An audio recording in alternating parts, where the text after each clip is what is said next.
Markolla on tylsää. Mitä hän keksisi? Tietysti voisi viettää juhannusta niin kuin normaalit ihmiset, mutta muulla ei ole tapana. Niin pitäisi nyt sitten keksiä jotain muuta ajanvietettä. Yksi fysiikkajuttu tuli mieleen. Voisin näyttää pari fysiikkajuttua sillä ehdolla, että ette koskaan ikinä milloinkaan koita niitä itse, jos ette ole sähköalan ammattilaisia. Onko sovittu? Hyvä. Siis on. Noniin. Ysiluokalla puhutaan paljon tästä. Hän on muuntaja. Muuntajalla voit joko pienentää jännitettä tai kasvattaa jännitettä. Mutta jos sä kasvatat jännitettä, sä pienennät virtaa, koska sähköteho on aina sama. Virta kertaa jännite on aina sama, koska muuten sä teet ikiliikkuja, jos sä pystyt kasvattaa molempia. Ja jos sä pienennät jännitettä, niin silloin sä voit kasvattaa virtaa. Taani ostaa radiosta. Tämmöisiä on myös televisioissa ynnä muuta. No, sitten siinä on myöskin muuntaja. Kuvasta vähän pienempi. No, ja tämä on oma valmiste. Tämmöistä et sitten koskaan ikinä milloinkaan tee itse. Hyvä. Ja tämä ottaa verkkosähköä tosta, eli 230 volttia. Ja tämä nostaa sitten jännitettä. Pitäisi joskus mitata kuinka paljon, mutta mä en sitä pysty mittaa suoraan. Niin Mutta joitain kymmeniä tuhansia voltteja. Mutta sitten maksimivirta on taas pienempi. Niin eli tässä on saman verran jännitettä tai vähemmän kuin jossain siis poliisin tai vanginvartijan teiserissä ja ehkä enemmän kuin paimenpojassa. En tiedä. Mutta pistetään stöpseli seinään.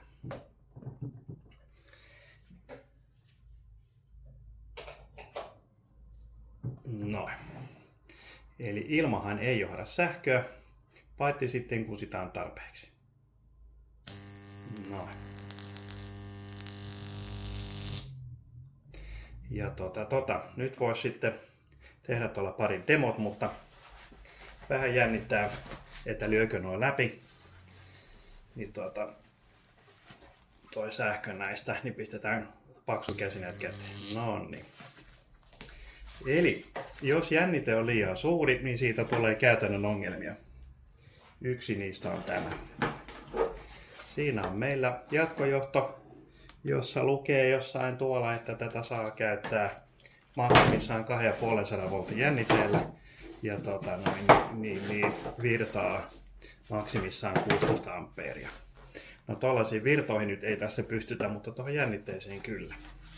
Jos jännite on liian suuri, niin sitten, nyt sitten jaksa pysyä pystyssä oikein päin. Näin se näkyy. Noniin.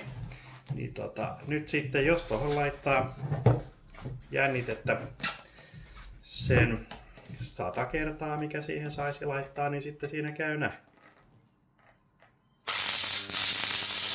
Se lyö läpi. Ja se tarkoittaa sitä, että ei hyvä. Miksi täällä haisee paljon? En tiedä. Sitten jos tuollaista jännitettä laittaa vaikka lamppuun, siinä on nyt 12 voltin lamppu,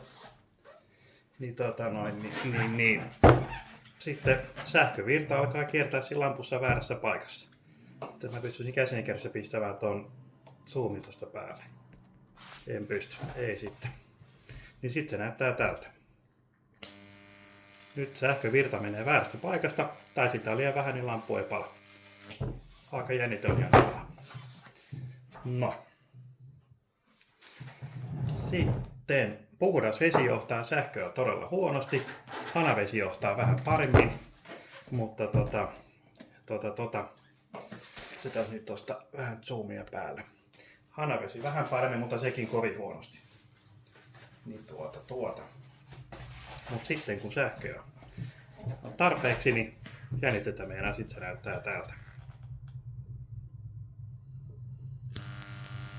Nyt se johtaa sähköä, koska nyt vedessä tehdään ioneja. Ja nyt tää haisee tosi hyvälle, koska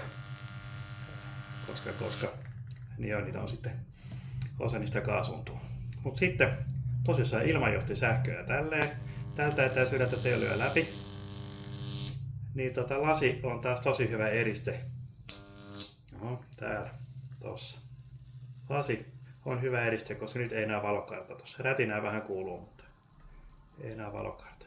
Mutta heti kun pääsee ilmasta kiertää, niin sitten se ottaa. Semmosia.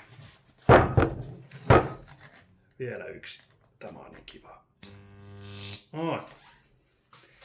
Hyvää juhannuksen jatkoa. Ja jätätte sitten kotona muuntajat rauhaan, eikö niin? Hyvä.